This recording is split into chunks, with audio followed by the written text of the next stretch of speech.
وربنا يحميكم. معنا اتصال. السلام عليكم ورحمة الله وبركاته.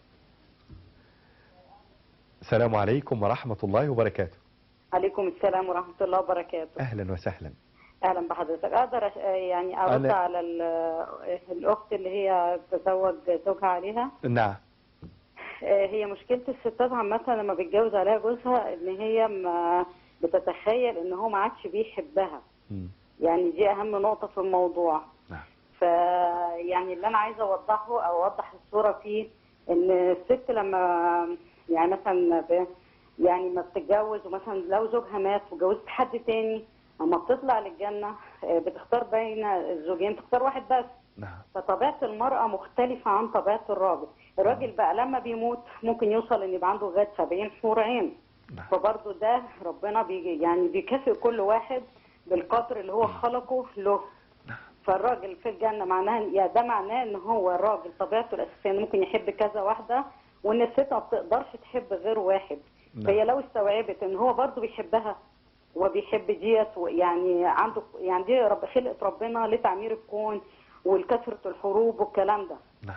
يعني دي حاجه يعني لو بصت هي بنظره علويه او بنظره ولي الامر وبنظره من فوق هتفهم ان ربنا لما فكر في يعني مش فكر طبعا، يعني لما شرع هذا التشريع بان الراجل ممكن يعذب لصلاح الامه الاسلاميه زي ما حضرتك اتكلمت دلوقتي. نعم. ان في ناس كتير قاعده بدون زواج، وده ممكن يبوظ الكون، يعني يبوظ المجتمع الاسلامي نفسه. نعم. وده طبعا هيبقى ملحوظ لما بتدخل في يعني تبص على شكل البنات في بعض المجتمعات في بعض الجامعات. نعم. في بعض ان هم بيجروا يدوروا على عريس وبيدوروا بطريقه غلط. نعم. لان هم مرعوبين من ان هي ما تلاقيش عريس، خصوصا نعم. ان نسبه دلوقتي البنات للولاد بقت ان البنات اكتر من الولاد واضعاف من الولاد. نعم. فبقت نسبه الناس اللي ما بتتجوزش اكتر. نعم. بس فده اللي كنت عايزه اوضحه، انها تثق في ان جوزها اكيد بيحبها، بس هي طبيعه تكوين الراجل مختلفه عن طبيعتها هي اللي بتحسب عليها الراجل. نعم. نعم. نعم. بس وجزاك الله خيرا يا شيخ. أنا سعيد جدا جدا بمداخلة حضرتك، وأسأل الله تبارك وتعالى أن يجعلها مداخلة في ميزان حسناتك يوم القيامة. وطبعا أختنا الفاضلة أكدت يعني صدق النظرية، إنما أنا عايز أضيف معلومة جديدة يعني استفدتها من أحد العلماء عليه رحمة الله أسكن الله فسيح جناته، الشيخ إسماعيل الحميدي عليه رحمة الله وأسكنه الله فسيح جناته يا رب العالمين.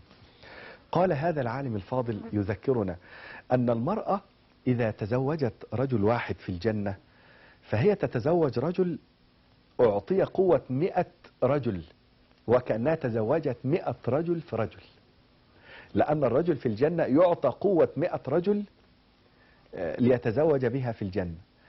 فكون أن المرأة تتزوج هذا الزوج في الجنة ولا يكون لها أزواج كثير مثل هو له الحور العين الكثير، وهي ليس لها إلا هذا الزوج، فهذا الزوج بيعطى قوة 100 رجل لهذه الزوجة، فكأنها تتزوج 100 رجل في رجل، تتزوج قوة 100 رجل في رجل. فكأن الأمر عدالة من عند ربنا تبارك وتعالى، كأن الأمر عدالة من عند الله تبارك وتعالى. ولكن الحق تبارك وتعالى طهر النساء في الدنيا، طهرهن بمعنى أنه جعلهم أطهارا في الحياة الدنيا، وأن المرأة لا تتزوج أكثر من رجل في الحياة الدنيا. وهذه هي الدنيا التي هي مليئة بالابتلاءات ومليئة بالمحن ومليئة ببعض السلبيات. اختار الحق تبارك وتعالى لهن زوج واحد لطهرهن، أبعد أن كانت طاهرة في الدنيا تتزوج في الجنة أكثر من رجل؟ يعني إذا كانت طاهرة وأن يعني هذا الرحم ليس له إلا رجل واحد، أفيكون في الجنة هذا الرحم له رجال متعددون؟ مش ممكن. فمن رحمة ربنا تبارك وتعالى أنه أعطاها رجل واحد في الجنة هو الذي أحبته، ولكنه قوة 100 رجل في رجل كما جاء في الحديث الصحيح. وأشكرك جدا، وربنا يبارك في كل زوجة تساعد هذا الزوج على أن يكون سعيدا. النهاردة بنتكلم أخي الحديث